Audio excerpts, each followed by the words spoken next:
Aéroport d'Auxerre. Nous sommes en plein mois de juillet lorsqu'un avion de ligne envoie un SOS à la tour de contrôle. Air 445 sur 21.5.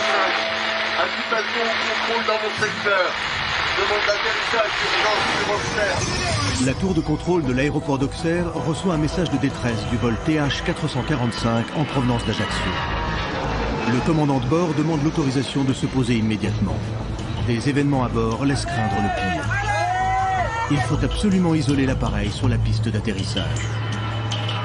L'équipage et les passagers de ce vol sont en train de vivre un véritable cauchemar. À bord de cet avion, le danger ne touche pas seulement les passagers, mais il peut avoir des conséquences dévastatrices pour beaucoup plus de monde. Depuis le début de ma carrière, j'ai été confrontée à des agressions et des dérapages. Mais là, c'est ingérable. Les gens étaient terrorisés. Une menace qui laisse présager d'un terrible sort. Tout le monde pensait que sa dernière heure était arrivée. C'était l'horreur. On sait à ce moment-là que le risque ne peut pas être totalement évalué. Encore aujourd'hui, si ça se reproduit, personne n'est prêt pour affronter ça. Retour sur une affaire jusqu'ici classée secrète par le ministère de la Défense. Une affaire riche en rebondissements qui a été confiée à l'élite de la gendarmerie nationale, la section 13.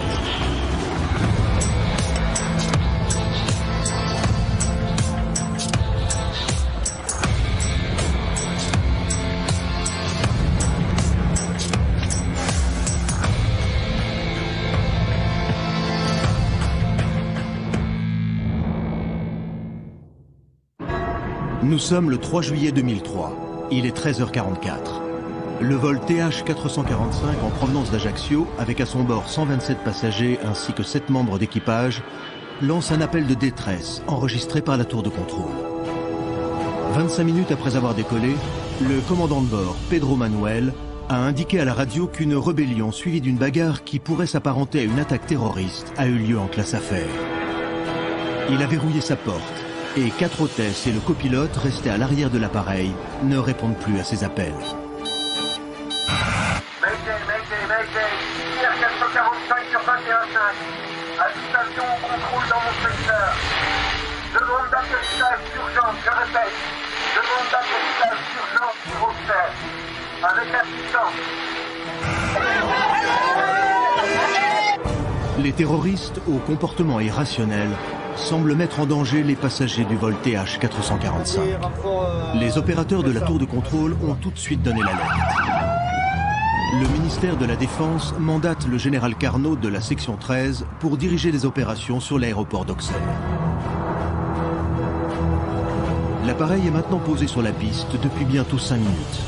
Les secours sont sur place, prêts à intervenir.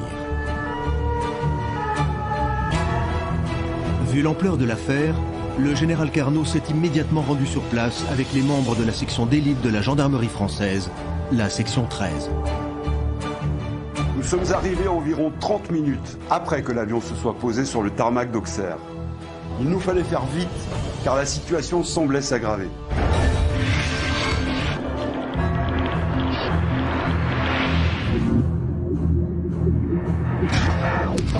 Que se passe-t-il à l'intérieur de cet avion ? Des terroristes sont-ils en train de s'en prendre à l'équipage et aux passagers? Le vol TH445 en provenance d'Ajaccio garde pour le moment son mystère. Je me dirige avec les équipes de télévision vers l'aéroport d'Auxerre.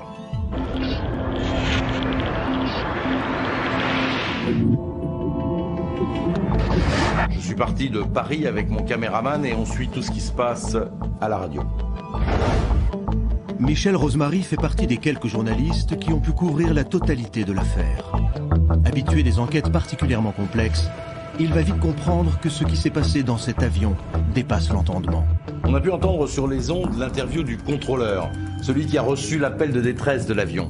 Il a indiqué que ce dernier lui avait dit que certains terroristes avaient une attitude totalement incohérente et surtout extrêmement violente et qu'ils s'en prenaient sauvagement aux passagers. Quand j'ai appris la teneur des événements, j'ai demandé immédiatement l'intervention du GIGN.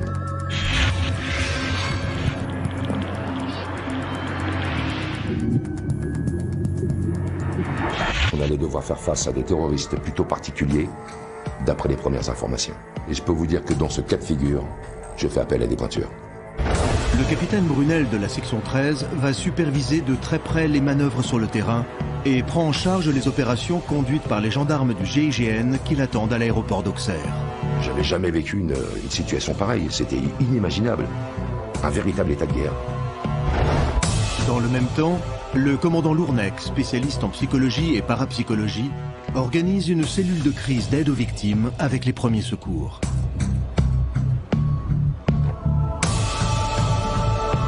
Nous ne savions pas du tout comment les choses allaient évoluer.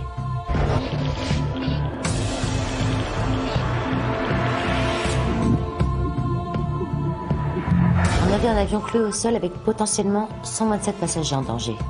Certains étaient déjà blessés, peut-être même morts. Ce qui est sûr, c'est que nous allions récupérer des personnes en état de choc.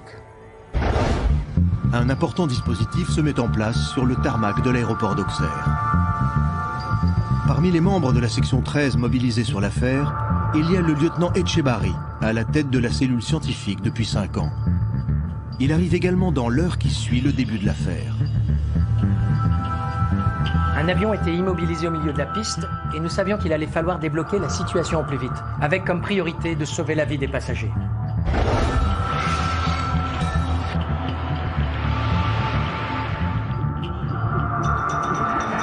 La première chose qu'il nous fallait obtenir en arrivant, c'était un maximum d'informations concernant les événements qui se déroulaient dans cet avion.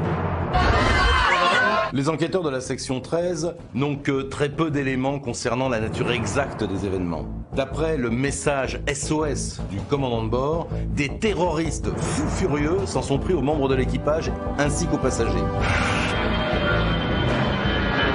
Mais personne ne sait à cet instant précis ni qui ils sont, ni quelles sont leurs revendications.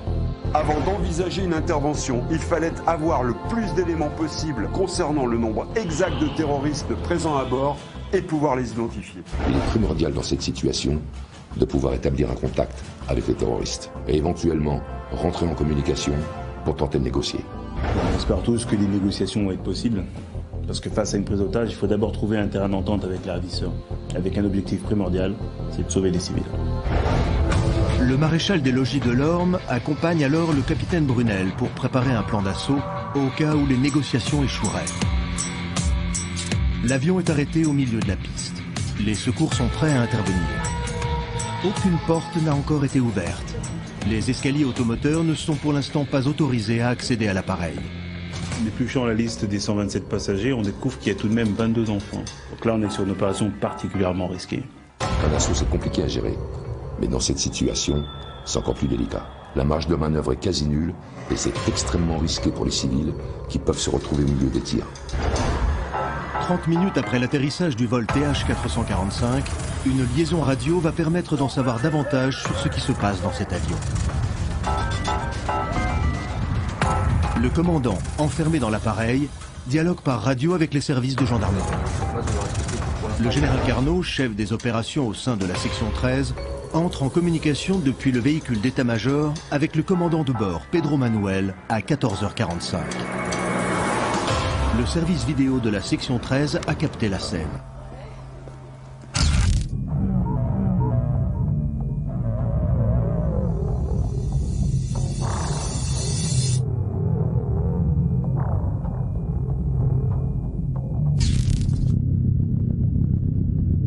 Combien sont-ils?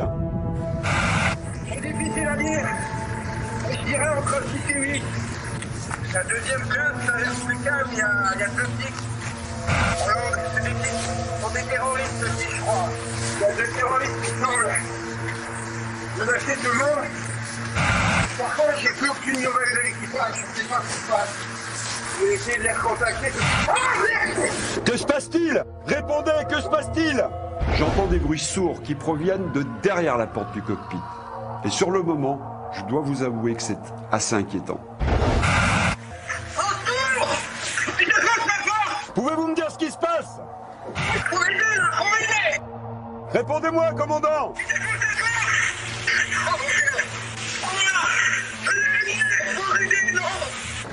Delorme, les snipers, ils ont un visuel ou pas? C'est pas vrai ça, c'est lui qui tire. C'est vraiment une situation cauchemardesque et toutes les chaînes de télévision sont sur place. J'ai vraiment l'impression que c'est en train de très mal tourner dans cet avion. À ce moment-là, nous n'avons évidemment pas accès à la communication entre le général Carnot et le commandant de bord, mais on a entendu plusieurs coups de feu. Et ensuite, on a assisté à cette scène surréaliste. La communication radio devenue impossible indique que le commandant de bord est probablement agressé par un des terroristes. Le pilote semble avoir utilisé un revolver pour se défendre. Mais quelques secondes plus tard, la porte avant s'ouvre et un premier incident mortel va se produire. Les caméras de télévision présentes sur place étaient braquées sur l'avion. Cette porte s'ouvre et on ne voit rien dans un premier temps. Puis mon caméraman me dit alors qu'il distingue au zoom 2 hommes en train de s'empoigner. Sur ces images tournées au moment des faits, on voit subitement apparaître 2 silhouettes. L'une d'elles tombe dans l'encadrement de la porte, la tête dans le vide. Il semble s'agir du commandant Pedro Manuel. Il est malmené par ce qui semble être un terroriste présent dans l'appareil. Soudain, probablement à bout de force, ne trouvant aucune autre solution, il préfère se jeter dans le vide, entraînant dans sa chute son agresseur. Il chute de 6 mètres de haut. Le commandant semble assommé sous le choc contre le tarmac. Puis le terroriste, lui, il se relève et commence à le frapper avec acharnement.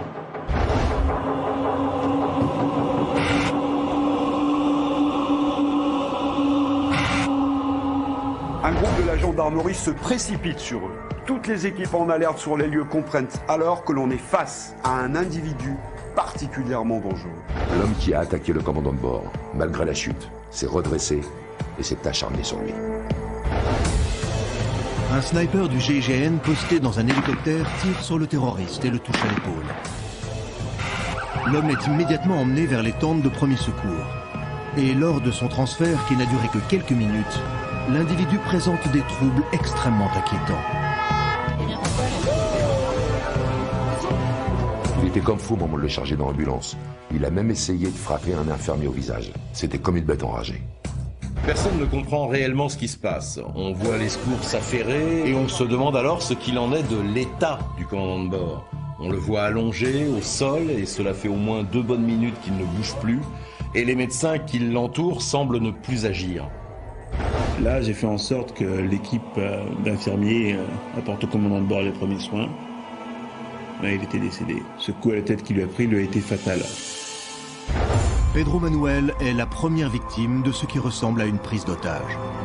Qui sont ces hommes encore présents dans l'appareil et surtout, qui est ce terroriste tombé aux mains des enquêteurs? Cet homme qui vient de tuer le commandant de bord ne semble pas en possession de tous ses moyens et je comprends vite que c'est très inquiétant. J'ai essayé de lui poser des questions, mais le gars divaguait complètement. Il était incapable de prononcer un mot. Les yeux à moitié révulsés, l'homme est comme fou. Il paraît extrêmement fiévreux et contrôle difficilement son corps et son système nerveux. Il est agressif. Les secours ont du mal à le maîtriser. Les membres de la section 13 ont face à eux un malade réellement dangereux. On ne savait pas du tout à quoi nous avions affaire. Cet homme était dans un état physique indescriptible. Il est comme fou. Un liquide mousseux et blanchâtre s'écoule de sa bouche, ses yeux sont à moitié révulsés, et surtout ce manque de coordination dans ses mouvements nous inquiète au plus haut point. On ne comprenait pas ce qu'il avait, et en plus nos hommes étaient en contact avec lui. Très vite, par précaution, des prélèvements et des prises de sang sont effectués sur ce dangereux individu atteint d'un mal inconnu et inquiétant. Tous les membres des forces de gendarmerie qui ont été en contact avec lui sont mis en quarantaine pour observation. Quant aux 126 autres passagers encore prisonniers de l'avion, l'opération de sauvetage qui doit être lancée est plus que délicate. C'est certain qu'avec les premiers éléments communiqués par le commandant de bord, on était quasi sûr d'avoir affaire à une attaque terroriste avec prise d'otage. Comme toujours dans ces cas-là, nos équipes étudient minutieusement la liste de tous les passagers montés à bord de l'avion. Nous examinons tous nos fichiers classés terrorisme, afin de contrôler si un nom peut être apparenté à un suspect éventuel. Mais on se rend compte très vite que nous n'avons personne à l'intérieur de cet avion qui présente un profil de suspect. Là, les enquêteurs se heurtent au silence de ceux qui détiennent les passagers et l'équipage de cet avion. Nous étions tous en attente d'éventuels contacts avec ces terroristes, mais apparemment, ils n'avaient rien à revendiquer, malgré les appels répétés de la section 13.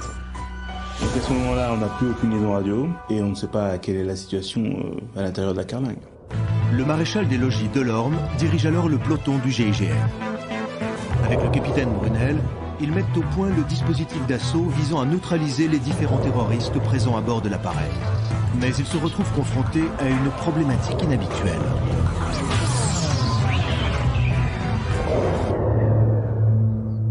En général, dans ce cas de figure, on trouve sur la liste d'embarquement une piste qui permet de cibler les terroristes. Mais là, il n'y avait aucun suspect à bord. Toutes les personnes étaient identifiées comme étant des vacanciers. Et malgré une enquête approfondie menée avec les services d'Interpol, on n'avait rien de sérieux. On avait un doute à propos de ces terroristes en question. On sentait bien que des négociations allaient difficilement pouvoir se mettre en place. D'autant plus que ce qui nous interpelle dans cette affaire, c'est le silence du commando. En général, les terroristes ont des revendications, des exigences. Mais là, il n'y avait aucune communication possible. Qui sont ces hommes qui s'en sont pris aux passagers et à tout l'équipage du vol TH-445 ? Pourquoi les enquêteurs n'arrivent-ils pas à les identifier parmi la liste des passagers? S'agit-il réellement de terroristes? Alors que tous les services de gendarmerie et de police tentent d'approfondir leurs recherches pour identifier ces individus, l'homme arrêté sur le tarmac de l'aéroport fait l'objet de toutes les attentions. Etchebarri s'est penché immédiatement avec tout le staff médical sur le cas de ce terroriste qui s'en est pris sauvagement au commandant de bord.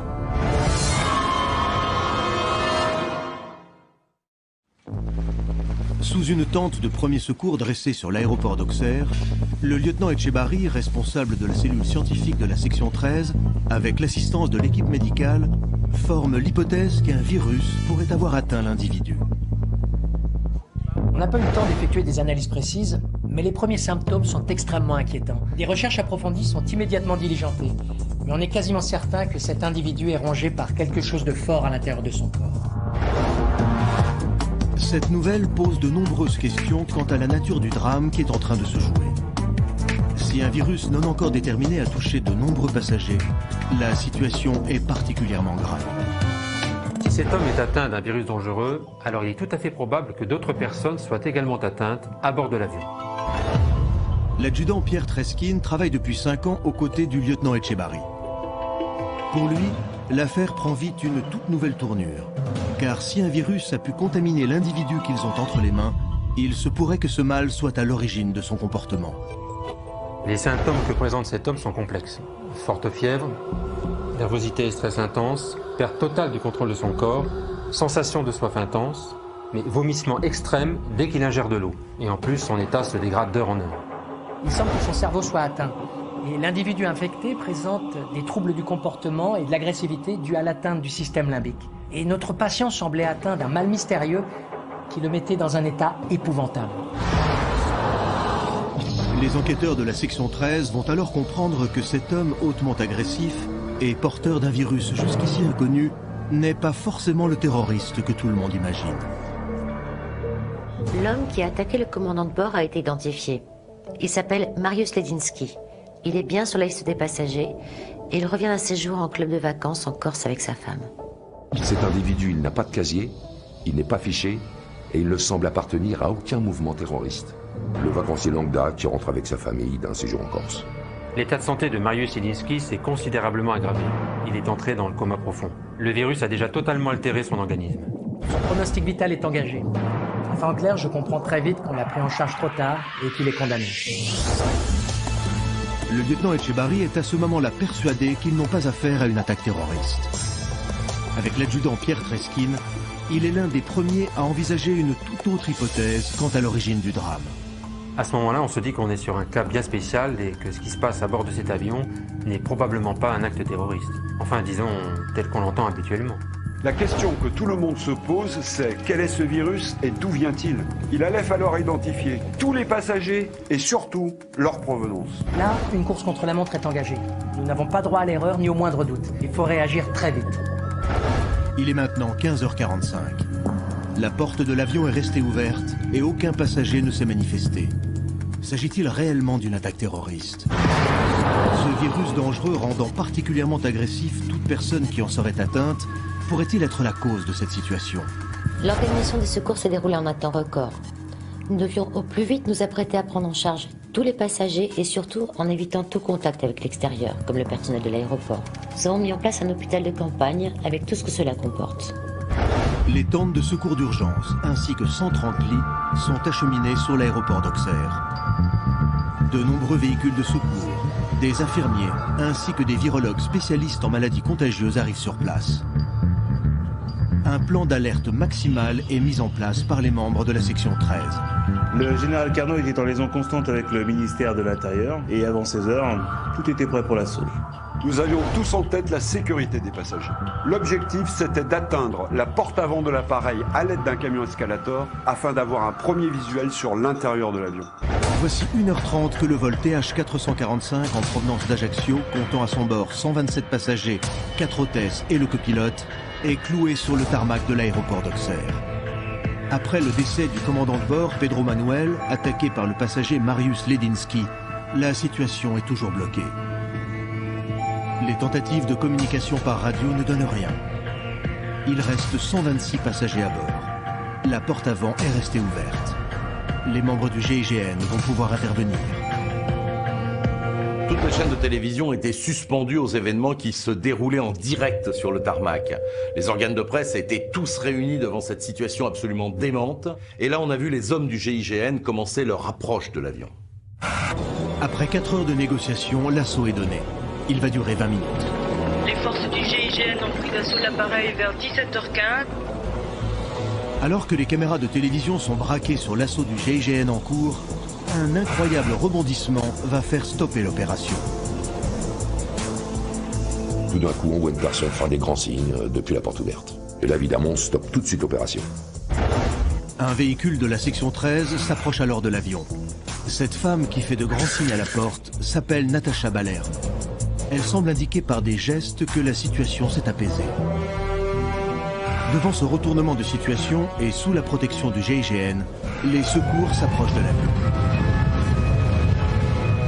Natacha Balerne, hôtesse de l'air à l'époque des faits, se souvient de cette incroyable journée qu'elle n'oubliera jamais. J'ai crié aux gendarmes qui s'approchaient de l'avion que la situation s'était calmée. Et que certains passagers avaient maîtrisé les agresseurs. Cette hôtesse a alors une brève conversation avec le capitaine Brunel, arrivé à bord d'un véhicule au pied de l'avion. Il m'a demandé de reculer, de me positionner sur la droite du couloir. La situation semblait s'améliorer et j'ai tout de suite fait signe à l'escadron de s'introduire dans l'avion. Les personnes qui faisaient régner la terreur à bord de l'avion ont été mises hors d'état de nuire par les passagers eux-mêmes. Les enquêteurs de la section 13, alors équipés de combinaisons spéciales de haute protection, investissent l'avion à 16h15. Ce qu'ils découvrent alors est une situation dramatique. Là, on a découvert des gens dans un état de panique. C'était inimaginable. À l'intérieur de l'avion, les passagers sont tous en état de choc. Certains sont blessés et quelques personnes présentent les mêmes symptômes que Ledinski.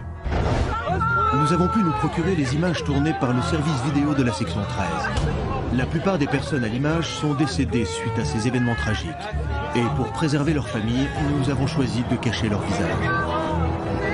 Il y a des blessés partout. Et lorsque je découvre l'ampleur des dégâts, je me dis qu'il va falloir très vite trouver l'identité de ce virus. Ledinski n'est pas le seul passager à présenter ces symptômes. Si Mariusz Ledinski, l'homme qui a tué le commandant de bord, est atteint, ainsi que certains passagers, il semblerait qu'ils aient tous agressé plusieurs victimes. Et donc, pendant ces altercations, des contacts par salive ont pu se produire. L'apparition d'une hôtesse de l'air du vol TH445 à la porte avant de l'avion a permis d'éviter une intervention armée. Les secours sont maintenant sur place afin de prodiguer les premiers soins aux différents blessés trouvés dans l'avion. Sur les 133 personnes qui étaient présentes à bord de l'appareil, 17 sont blessés. Ce sont des passagers, dont 2 dans un état critique, proche de celui de Ledinski. Il était déploré 3 morts. Le commandant de bord Pedro Manuel, son copilote Aram Géraud et un passager. À 16h30, l'équipe des médecins légistes emmène les corps au centre médico-légal afin de procéder aux autopsies. Les secours s'affairent auprès des rescapés, ils sont tout de suite placés en quarantaine et une cellule psychologique vient compléter le dispositif. Dirigé par le lieutenant Etchebarri, responsable de la cellule scientifique au sein de la section 13, l'équipe des médecins légistes va permettre d'identifier la cause de la mort des différentes victimes. C'est vraiment une course contre la montre. Il y avait 3 autopsies à pratiquer, mais surtout les analyses que nous devions effectuer de toute urgence allaient être déterminantes pour cibler l'entité exacte du virus. Nos équipes travaillent en étroite collaboration avec les laboratoires de recherche. et nous allions être confrontés à des résultats extrêmement inquiétants. Le rapport d'autopsie adressé au lieutenant Etchebarri, responsable scientifique au sein de la section 13, apporte les informations suivantes. Pedro Manuel, le commandant de bord, est décédé d'une fracture du rachis cervical lors de sa chute.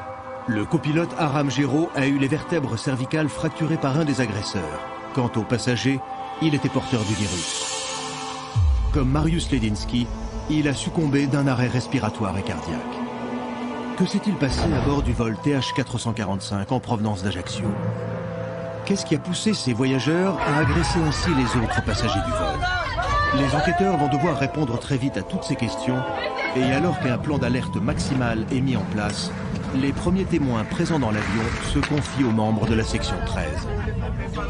Cette hôtesse, Natacha Balerne, présente à bord du vol, se souvient encore du sang-froid dont elle a fait preuve pour parvenir à mettre hors d'état de nuire un des agresseurs. Au moment de l'embarquement, j'ai trouvé que certaines personnes étaient nerveuses, mais particulièrement le passager Ledinski. J'ai trouvé qu'il était très agressif avec sa femme. Il y a des images qui reviennent de façon incontrôlée, comme ça, à mon esprit, et qui sont tout à fait terrifiantes et traumatisantes. Richard Lazamet fait alors partie des passagers de ce vol. Avec sa femme et ses enfants, il revient de Corse, où il vient de passer une semaine de vacances. Il a accepté de revenir avec nous sur ce terrible drame et se rappelle en détail du comportement très étrange du passager Mariusz Ledinski. Ce mec s'est assis dans la rangée juste devant moi et il gueulait des trucs incompréhensibles et puis il insistait pour aller aux toilettes alors qu'elles étaient inaccessibles. Je lui ai dit de se calmer et un autre passager s'est levé pour lui demander s'il avait un problème et le gars s'est mis à tousser, à ne plus pouvoir respirer et après il s'est rassis. Au bout de 10 minutes de vol, il a recommencé son cirque. Il s'est levé, il est allé s'enfermer aux toilettes. Après un quart d'heure, il n'était toujours pas sorti. Tout le monde se demandait un petit peu parce qu'on l'entendait hurler à travers la cloison des toilettes. Là, j'ai prévenu le commandant de bord qu'il y avait un passager qui avait un grave malaise dans les toilettes. Et c'est Aram, le copilote, qui est venu me voir. Je me souviens que le copilote est venu tambouriner à la porte des toilettes en le priant d'ouvrir sur le champ. Monsieur Ledinski est sorti brusquement des toilettes, il a frappé le copilote, il a plaqué au sol, il l'a tabassé. Et là, c'était la panique dans l'avion. Le sœur est complètement hystérique. Il semble pas se contrôler. Après avoir tué le copilote, il se tape violemment la tête dans une cloison de l'appareil. Là, j'ai une collègue qui est arrivée avec une bombe lacrymogène. Elle a aspergé Monsieur Ledinski et il s'est écroulé au sol de douleur. D'autres passagers se sont levés, ils ont essayé de maîtriser Ledinski, sauf qu'il y avait deux types qui étaient assis à l'arrière de l'appareil qui ont commencé à se tabasser l'un l'autre. C'était un vrai cauchemar. Il y a des passagers qui ont commencé à se bagarrer dans le fond de l'avion et les autres, excédés par leur comportement, en sont venus aux mains. La situation a totalement dégénéré. Avec quelques passagers, on essayait de protéger nos enfants, qui étaient littéralement terrifiés par ce qu'ils voyaient. Et c'est à ce moment-là que les bagarres se sont amplifiées à l'arrière de l'appareil. Là, j'ai entendu ma collègue crier, je me suis précipitée. J'ai vu une femme blessée, un homme couvert de sang qui s'est relevé. Il a frappé ma collègue, il titubait, il vomissait, comme s'il était sous l'emprise d'une drogue. Et là, je me suis précipitée sur le téléphone pour appeler le commandant de bord. Et puis l'avion a commencé brutalement sa descente. Du coup, les agresseurs qui étaient debout ont été obligés de se cramponner, tellement ça descendait vite. Et puis on s'est posé, et là, les bagarres ont recommencé à nouveau. Et je me rappelle qu'avec quelques passagers, on a réussi à saisir des chariots repas pour se protéger à l'arrière de l'appareil. Là, ils étaient 9 au total à s'en prendre à tout le monde. Ils se sont dirigés vers la cabine de pilotage, et là, Ledinski a réussi à casser la porte du cockpit. Le commandant de bord a essayé de tenir en respect les agresseurs avec un revolver. Il a tiré 3 fois, mais Ledinski s'est jeté sur lui. Le commandant de bord a alors réussi à ouvrir la porte de l'avion. C'est comme ça dans la bagarre qu'ils sont tombés de 6 mètres de haut sur le tarmac.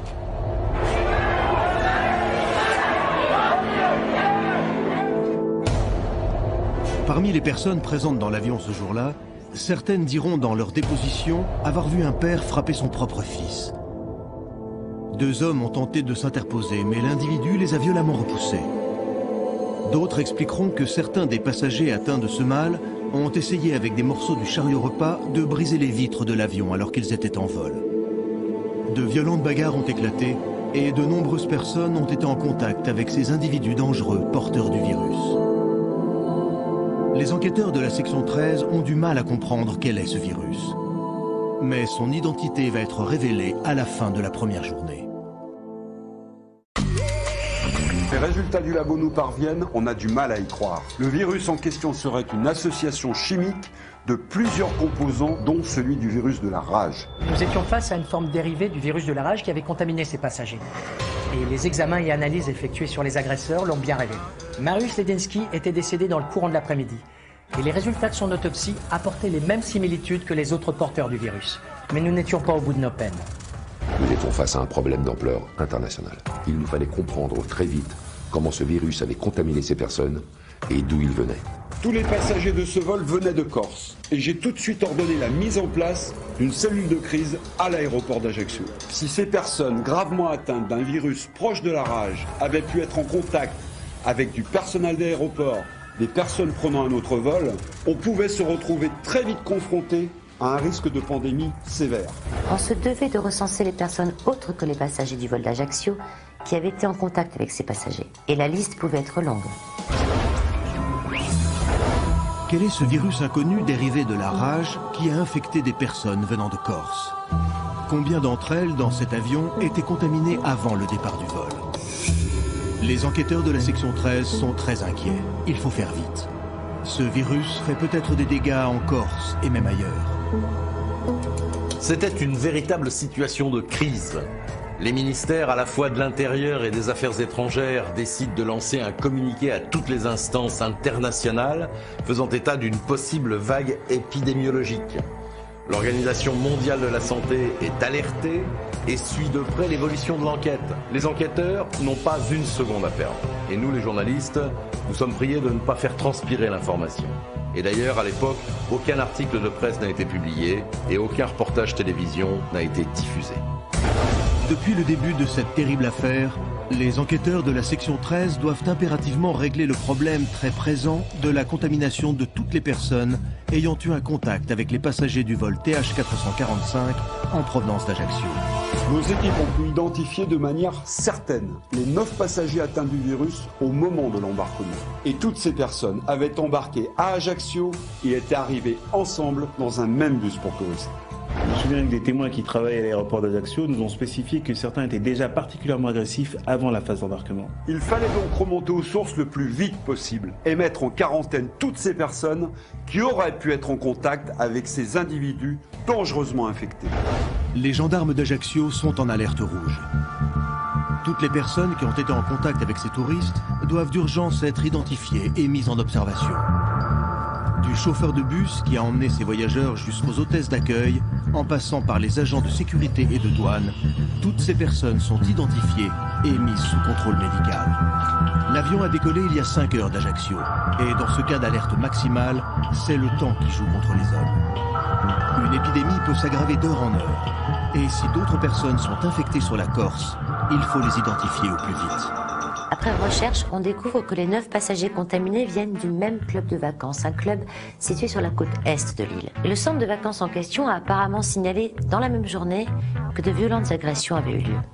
La gendarmerie d'Ajaccio m'explique qu'une patrouille est partie 1 heure plus tôt sur le site du centre de vacances car une violente bagarre a éclaté. Tout de suite, je fais transférer mon équipe de l'aéroport d'Auxerre vers ce centre de vacances. Le soir même, les enquêteurs arrivent en Corse par hélicoptère. Ils apprennent en arrivant sur place que la patrouille de gendarmerie, appelée par plusieurs touristes du centre de vacances, a fait une demande de renfort d'urgence car une fusillade a éclaté. La section 13 rejoint les forces de l'ordre déjà sur place. À leur grande surprise, les gendarmes sont en embuscade à l'entrée du centre. Plusieurs hommes armés à l'intérieur de l'hôtel leur tirent dessus. 5 des membres du service de sécurité du centre auraient, comme pour ainsi dire, pété les plombs. Ils tiraient sur tout ce qui bougeait. Lorsque les membres de la section 13 se rendent sur place à l'entrée du centre de vacances, Les gendarmes, appelés 2 heures plus tôt en renfort, sont barricadés derrière leur véhicule. L'accès au centre est compliqué car la situation est bloquée. Plusieurs forcenés, qui pourraient être au nombre de 5, tous armés, sont toujours embusqués à l'intérieur du domaine. À cet instant, je reçois l'information que toutes les personnes qui étaient porteuses du virus à bord du vol TR-445 viennent de ce centre de vacances. Et aucune autre n'a quitté le centre depuis. Avec un peu de chance, on se dit que la propagation de ce virus, s'il vient bien de ce centre de vacances ou de ses environs, va peut-être pouvoir être contenu par les services de virologie. Seulement 7 heures après l'atterrissage d'urgence de l'avion qui transportait des personnes atteintes d'un virus proche de la rage, les enquêteurs de la section 13 sont de nouveau confrontés à des cas similaires de personnes contaminées dans le camp de vacances où, semble-t-il, les événements ont commencé. L'enquête prend alors une tournure particulièrement tendue et l'affaire tourne à l'opération Commando. Visiblement, des personnes armées sont à l'intérieur du centre et on ne sait pas pourquoi elles tirent sur tout ce qui bouge. Nous, les journalistes, on est mis en retrait, mais malgré tout, on a une idée de la gravité de la situation, car les coups de feu échangés ont été extrêmement nombreux ce soir-là. Il fallait impérativement que toutes les personnes qui étaient encore vivantes dans ce centre soient prises en charge, car ce virus, qui s'apparente à la rage, doit être maîtrisé avant les premiers symptômes, sinon on risque un décès dans les 5 jours qui suivent. Nous donnons ordre à toutes les brigades de gendarmerie disponibles de venir renforcer le dispositif mis en place à l'entrée du club de vacances. Un peloton du GIGN est arrivé sur place et en l'espace de 10 minutes, un assaut a été lancé pour neutraliser les tireurs embusqués. Toutes les forces de gendarmerie encerclent les lieux. Il faut agir vite. Les touristes se sont barricadés dans leur chambre du premier étage et des tirs se font entendre. Le service vidéo de la section 13 suit les opérations. Nous avons pu obtenir ces images inédites. À 20h45, le capitaine Brunel et les hommes du GIGN investissent la partie sud du bâtiment, côté plage. Il fallait atteindre le poste de sécurité du club. C'était là-bas que l'on avait repéré 2 tireurs embusqués. Équipés de masques de protection, le capitaine Brunel et ses hommes essaient d'atteindre le poste situé dans les sous-sols de l'hôtel.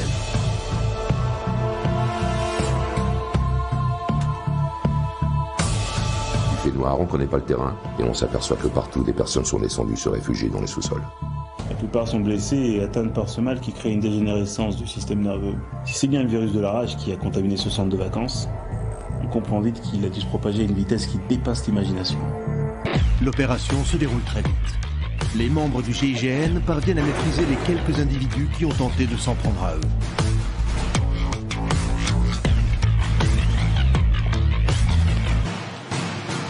Le premier tireur a été très vite mis hors d'état de nuire. Il marchait en titubant avec son arme au poing, en tirant dans tous les sens. Ce qui était terrible quand j'y repense, c'est qu'on avait reçu l'ordre de ne tirer qu'en cas de dernier recours. Et en même temps, et on ne le savait pas, ils étaient déjà condamnés.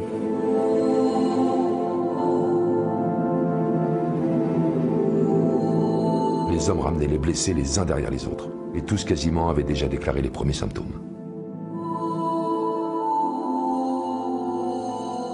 Les brancardiers font ce qu'ils peuvent pour les évacuer. Mais honnêtement, cette nuit-là, on est arrivé trop tard et on a eu de nouveau des morts. Les premières personnes que nous avons reçues sous les tentes des premiers secours étaient toutes condamnées. La progression de la maladie dont elles étaient atteintes était vraiment fulgurante. Je peux vous dire que c'était vraiment insoutenable d'assister à ça impuissant. Toutes ces personnes semblaient ravagées par une folie meurtrière et c'était dramatique de les entendre hurler de douleur. Quand j'ai pris conscience de la dangerosité de ces individus, j'ai demandé à mes hommes de se déployer dans tout le bâtiment. Il fallait mettre hors d'état de nuire absolument tout le monde. Cette nuit-là, les membres de la section 13 vont découvrir que le centre de vacances est le théâtre d'une contagion de grande envergure.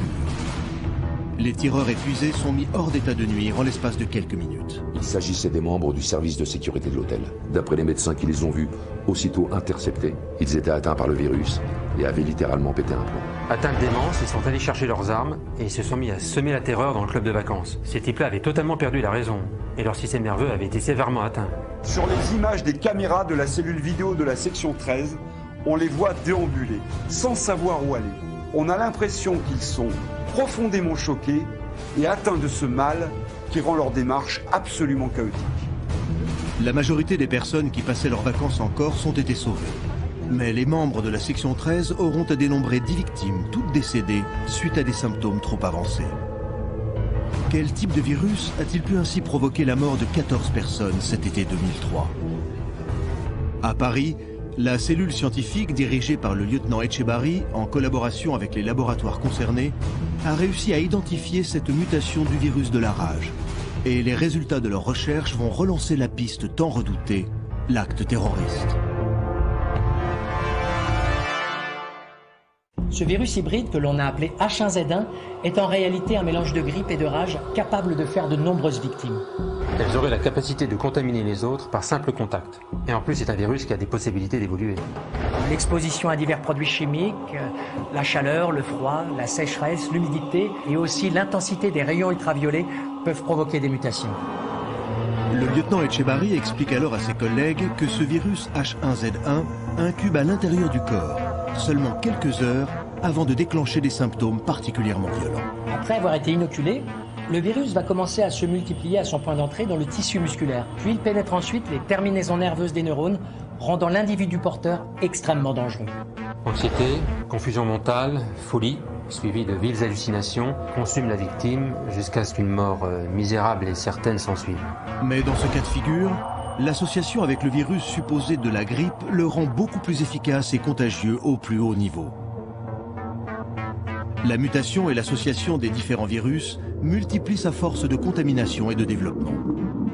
Tous les critères jusqu'alors établis se retrouvent complètement remis en question. Nous sommes face à une contagion tout à fait effroyable. J'ai terminé ma démonstration en expliquant aux autres membres de l'équipe que si nos analyses étaient bonnes, on était face à un virus inconnu. Synthèse d'un virus de la grippe encore à déterminer et d'un virus de la rage. Et ce type de virus ne peut être fabriqué que par l'homme en laboratoire. Donc si on ne se trompait pas, on pouvait alors parler d'attaque bactériologique. Les conclusions du laboratoire du lieutenant Etchebarri sont effrayantes. Des hommes sont à l'origine de l'existence de ce virus. Et tout porte à croire qu'il a été créé en laboratoire. La piste terroriste, qui n'avait pas été totalement écartée, est alors de nouveau relancée. Évidemment, les enquêteurs de la section 13 se demandent alors qui pourrait lancer et financer un projet de bio-ingénierie tel que celui-là. Un laboratoire militaire de guerre biologique, toutes les pistes sont envisageables et l'affaire devient très vite une affaire d'État qui, jusqu'alors, a été classée secret défense. Au bout de 4 jours, l'état d'alerte général est levé. Aucun cas de contamination n'est recensé dans le monde.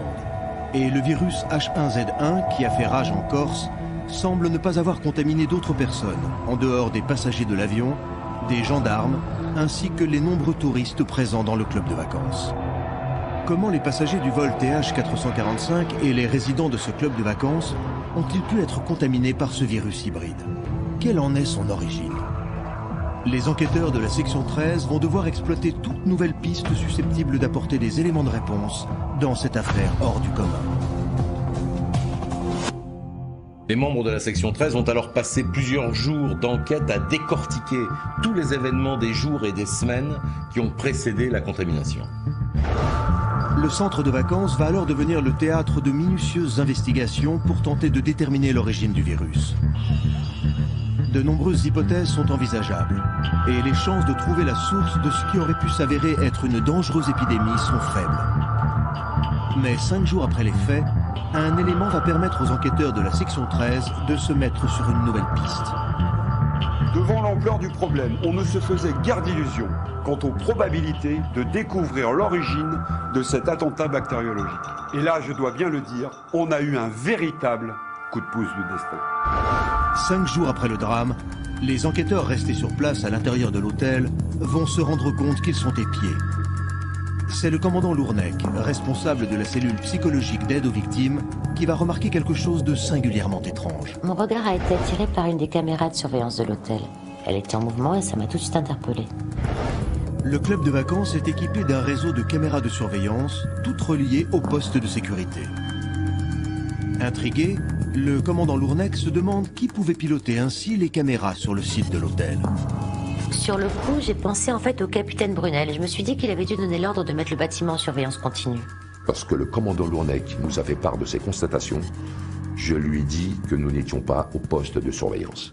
Une ou plusieurs personnes ont donc le contrôle de tout l'équipement de vidéosurveillance et sont en train d'épier tout ce qui se passe à l'intérieur de l'hôtel et aux alentours.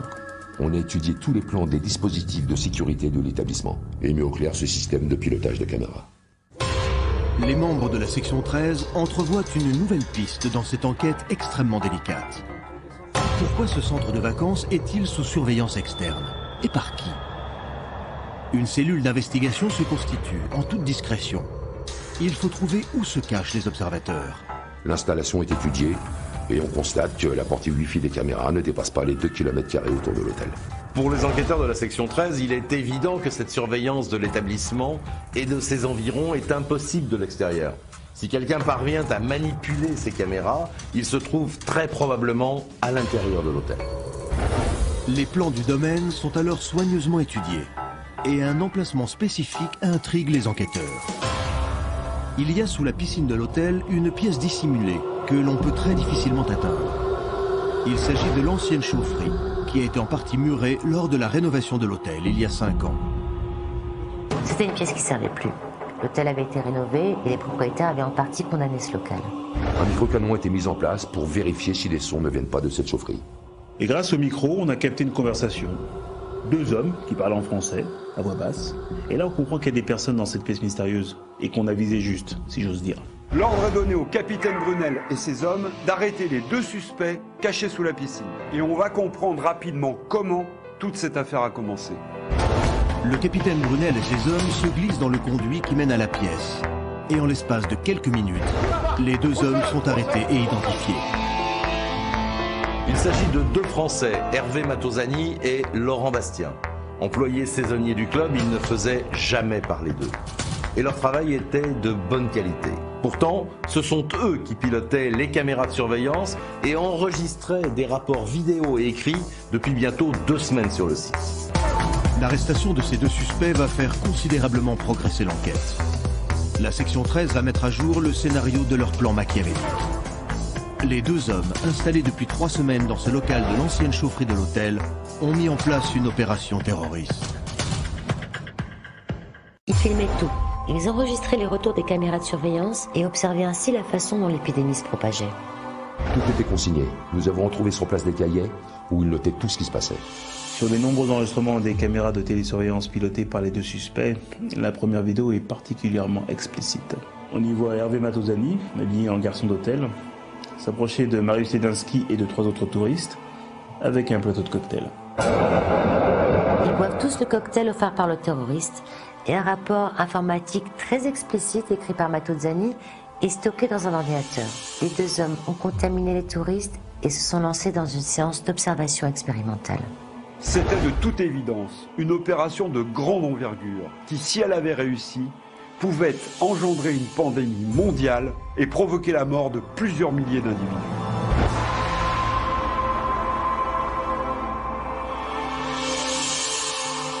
Comme 2 savants fous, ils avaient choisi ce camp de vacances comme point de départ d'une gigantesque opération de guerre bactériologique. Le centre de vacances abritait 27 nationalités différentes, les États-Unis et l'Europe étaient totalement couverts, et si les touristes étaient rentrés chez eux, le monde entier aurait pu faire face à une véritable pandémie. Ces 2 ingénieurs chimistes travaillaient en France dans un grand laboratoire pharmaceutique. Ils ont pris un congé d'1 an pour aller faire le tour du monde. C'est la raison invoquée auprès de leur employeur. En réalité, ils étaient partis dans une contrée dont nous tairons le nom, au sein d'un laboratoire clandestin, pour mettre au point un virus permettant d'anéantir les populations. Tous leurs contacts et familles sont mis sur écoute. Leurs domiciles sont fouillés, afin de retrouver où et comment ils fabriquent le virus. Les bâtiments et les alentours du club sont fouillés, et toutes les équipes de gendarmerie participent à ces recherches. Dans la chambre qu'ils occupaient dans le club, ils avaient caché une réserve de produits viraux qu'ils utilisaient à titre expérimental. D'importantes sommes d'argent ont été versées sur des comptes bancaires cachés appartenant aux 2 suspects. Cette affaire révèle le danger que représente une guerre bactériologique. Silencieuse et absolument invisible, elle peut agir partout sans que personne ne s'en aperçoive. Aucun État n'est à l'abri de ce genre d'attaque. Les commanditaires de cette action terroriste n'ont pu à ce jour être identifiés. L'origine du virus vient d'un laboratoire caché quelque part sur la planète qui n'a jamais pu être découvert. Cette affaire restera toujours gravée dans nos mémoires. Le bilan est très lourd et les victimes très nombreuses. Et dans cette enquête, nous avons frôlé une catastrophe sans nom. L'affaire n'a jamais été classée et les gouvernements sont plus que jamais sur leur garde. Les recherches se poursuivent dans le monde entier et grâce aux efforts conjugués des services secrets des différentes nations, un bon nombre de laboratoires clandestins a déjà été détruit. Mais c'est une surveillance de tous les instants et le risque est toujours présent. Au début de l'année 2014, un homme s'est présenté dans un hôpital de Nice. Il était atteint du virus de la rage.